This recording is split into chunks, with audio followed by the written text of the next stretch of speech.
आप देख रहे हैं न्यूज़ 9 भारत, रखिए आपको सबसे आगे। नमस्कार, आप देख रहे हैं न्यूज़ 9 भारत। मैं हूं आपके साथ अंजलि।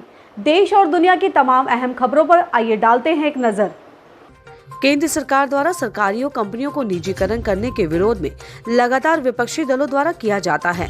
वहीं सरकार द्वारा ऑनर्स फैक्ट्री को निगम बनाने को लेकर कांग्रेस पार्टी के कार्यकर्ताओं ने प्रभुलाल भावना के बैनर तले घेराव किया। प्रभुलाल ने कहा कि ऑनर्स फैक्ट्री को निजी हाथों में देकर सरकार उसमें कार्य कर रही है, कर्मचारियों के साथ भविष्य के साथ खिलवाड़ कर रही है।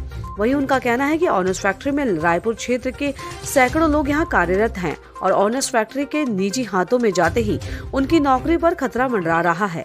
केंद्र की इस नीति को वो लोग विरोध करते हैं और जब तक सरकार इस निजीकरण को बंद नहीं करती तब तक वो आंदोलन करते रहेंगे। न्यूज़ 9 भारत के लिए देहरादून से ज्योति मौर्य की रिपोर्ट। जो ये नरेंद्र मोदी जी की सरकार है, ये 2 करोड़ रोजगार देने के नाम से सत्ता पे आई थी और 2 करोड़ रोजगार ये सरकार दे नहीं सकी और जगह जगह पूरे भारतवर्ष में करोड़ों लोगों को इस सरकार ने बेरोजगार बनाया है।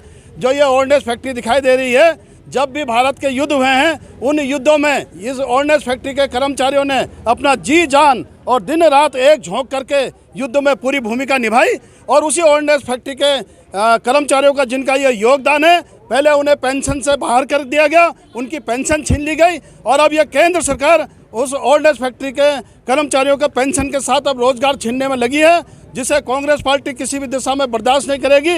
इसके लिए कांग्रेस पार्टी व्यापक स्तर पर आंदोलन करेगी। आज कांग्रेस के इस रायपुर विधानसभा के सैकड़ों कार्यकर्ता इसके विरोध में उतरे हैं और कांग्रेस पार्टी जो यहाँ पर जितने भी कर्मचारी ऑर्डिनेंस फैक्ट्री और आयुध निर्माणी संस्थान है, इनके कर्मचारी व उसके परिवार के प्रति सहानुभूति रखती है।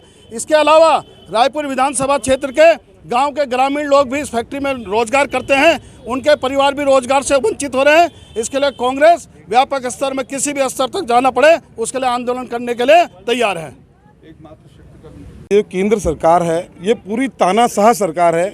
जिस तरीके से आज ये ऑर्डिनेंस फैक्ट्री का निजीकरण कर रही है, इसी प्रकार से इन्होंने ठान ली है हर विभागों को पहले घाटे में दिखाना, उसके बाद उन विभागों को प्राइवेट हाथों में देना।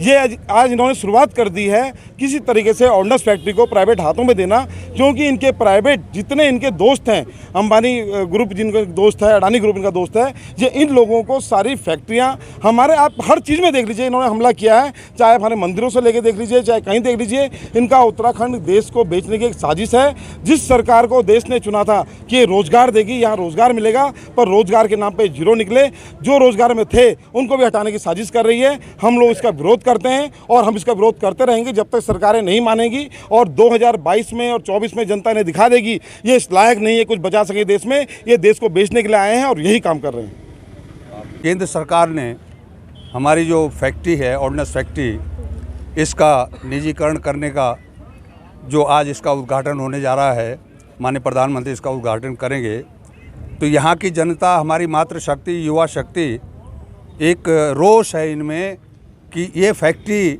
आज से करीबन 70-80 साल पहले ये फैक्ट्री यहाँ पर लगी थी, बनाई गई थी। जवाहरलाल नेहरू जी ने ये फैक्ट्री बनाई थी और यहाँ के लोकल लोगों को इसमें रोज़गार मिलता था।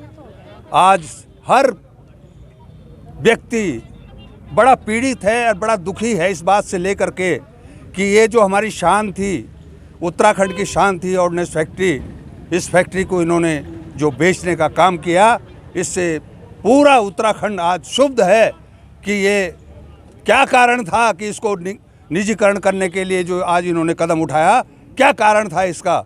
आज जो हमारे यहाँ हजारों बेरोजगार युवा यहाँ पर खड़ा है, ये कहाँ जाएगा, किसकी माँ को माँ कहेगा, कहाँ से ये अपना गुजारा करेगा, अपने परिवार का पालन पोषण करेगा।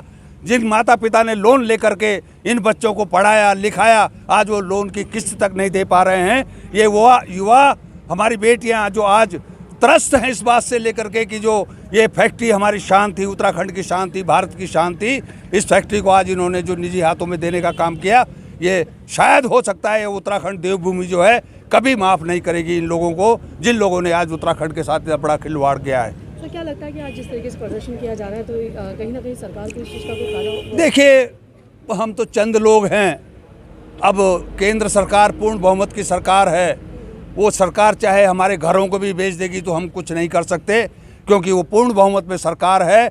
हम अगर कल को हमारे घरों को भी नीलाम करने की बात वो करेगी तो निश्चित तौर से हम सारा प्रजाजन सब बंधे हुए हाथ हैं, क्योंकि वो केंद्र सरकार वो मालिक है हिंदुस्तान की इस समय। और ये निश्चित है आने वाला समय बहुत बुरा समय इनका आने वाला है। केंद्र से लेकर राज्यों में ये लोग अब ये तरसेंगे कि हमारा जो बैलेट पेपर है उसमें किसी ने मोहर तक नहीं लगाई, किसी ने उसका बटन तक नहीं दबाया। ये जनता इसको जवाब देगी। ऐसे ही तमाम खबरों के लिए बने रहिए हमारे साथ न्यूज़ 9 भारत पर। अब चाहूंगी इजाजत, नमस्कार।